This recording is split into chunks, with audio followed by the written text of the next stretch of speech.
Welcome back to Business and Politics. We're talking to Secretary Ocampo. Sir, if I could just circle back a little bit, because you said that all of these things happening in Europe really is troublesome and will really affect the entire world, including us, primarily in energy and food. The other day, Prime Minister Kishida of Japan was saying that there may be some flashpoints in Asia. He was saying, in fact, Asia may be the next Ukraine. That was the story that we came out with. Does that concern you? I mean, not only possibly because he was raising concern about China and North Korea, but also with what's going on with Japan and the posturing of Japan now to revisit its military establishment. I know from a family of veterans that may may have a different. I think we're at a dangerous point. Okay. In world history. Okay. Throughout history, there have always been competition between the top dog and the second top dog. Right. At the same time, there have been clashes. In other words, world wars, World War I. One would like to say that hopefully cooler heads will prevail. But you have a situation here where it becomes more and more difficult to see how that can happen in the Ukraine conflict. Yeah. Which I think correctly is interpreted as a proxy war between the West and Russia with Ukraine as the battleground. Right. Continued push from the West to arm Ukraine and so forth. Continued bombing and so. If this just goes on and on and on, it's going to reach a point where either it goes in the direction of total Armageddon, because wars can be started by accident and by miscalculation, by miscommunication. So that a lot of countries are beginning to say, hey, it's time for us to cool this down. The same goes for Asia. Okay.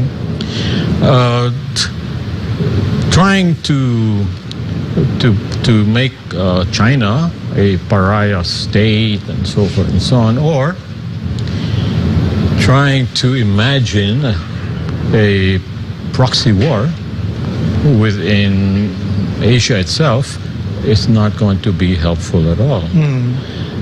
Especially when you're dealing with countries that have significant nuclear armaments.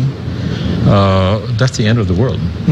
So I'm just surprised when top leaders speculate along these lines as if it's something just for speculation, when what we're talking here about is annihilation. Right.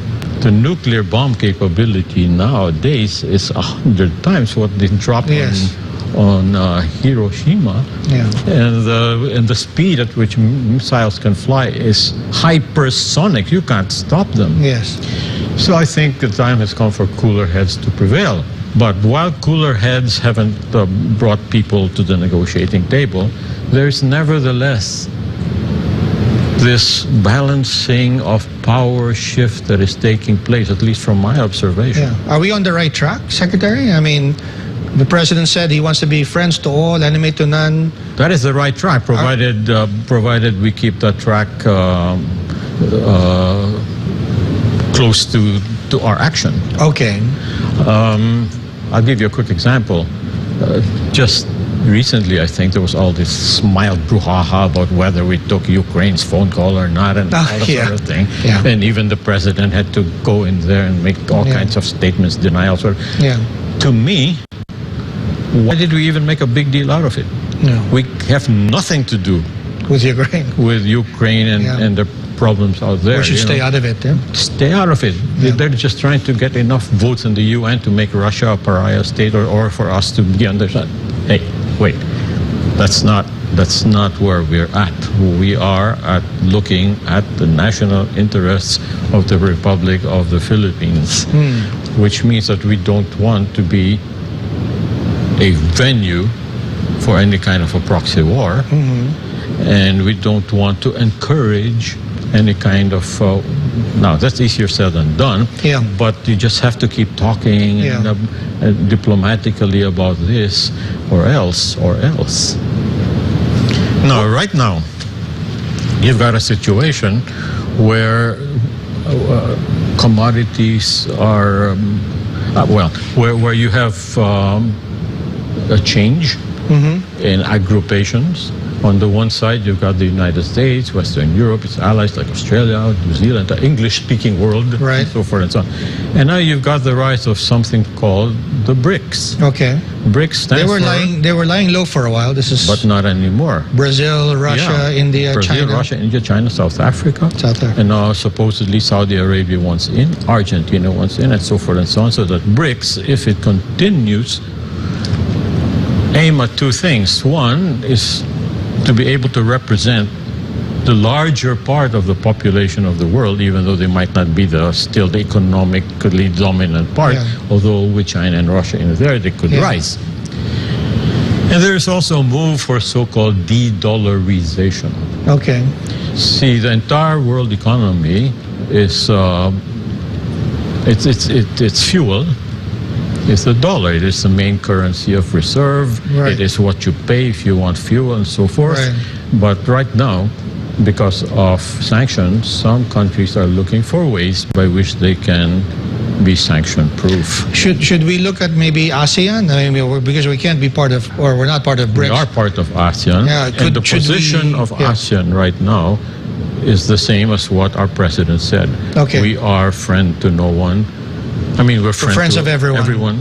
Enemy to enemies none. of no one. Yeah. I think we should stick to that because if we want to promote dialogue and look for an honest broker to get sides to to go towards a modus vivendi, then you may need an ASEAN that doesn't appear to be on one side or the other. You said you were cautiously optimistic about the Philippines. Do you share the same assessment about the world, or you have a different view of that, given all of these things? Okay. You're qualifying it. As of today, I lean more pessimistic. Pessimistic. Especially for what's going on global events in Europe. Yeah. I don't think the China part of it is as... You don't see it spreading? I don't see the China issue because there's the ASEAN and there are enough people, there are enough cooler heads who can keep that from happening. But the European one is worrisome. It's worrisome, and it's affecting the entire world. So I'm still hoping that they would finally get down to negotiate some kind of a peace. It's very difficult to see how that's going to happen as of now. That's why I'm saying that as of today, I tend to be a little bit pessimistic and quite worried, particularly for the next generations. I went through an entire lifetime without seeing a war because I was born after World War II had just ended. Yes. And now I'm looking at my grandchildren and thinking, what will happen? Are you not as certain as you were before that? To me, what's taking place in Europe is the closest the world has come to an outright bad confrontation. Wow. And more big talk will just exacerbate the situation. Girian, as they say in Filipino. Right. Wow. Well, all right. We'll take a quick break. Okay. This is SMNI's Business and Politics. We're talking to Secretary Ocampo. All right.